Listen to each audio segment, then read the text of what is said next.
Hola, buenas tardes. ¿Cómo estás? Todos personas. ¿Estás bien? Hoy día vamos a aprender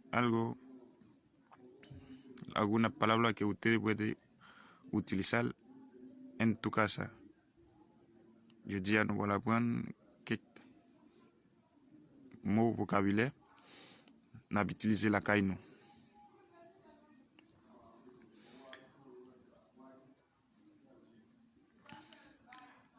Las palabras te va a repetir en español y yo voy a traducir en creol.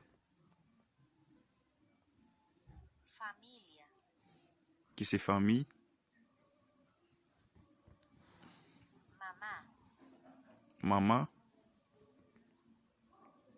papá, papa, hija, petite fille, hijo, petit garçon,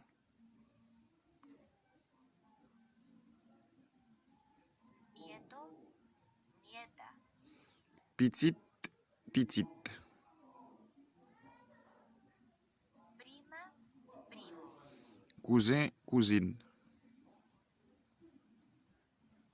hermano, frère, hermana, c'est,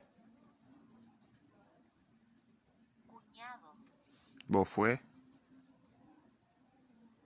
cuñada, belle-sœur, belle-sœur, tío, tonton, tía, ma tante, abuela, grande, abuelo, grand-papa. Así, yo creo que toda la persona va a tener algo un poquito muy claro. Así vamos a aprender mucho y algo de la casa. Usted ya sabe cómo vas a aprender. Si usted va a tener un lápiz con una macota para marcarla de nuevo, para usted va a ser mejor. Muchas gracias a todos. Que me suscríbete.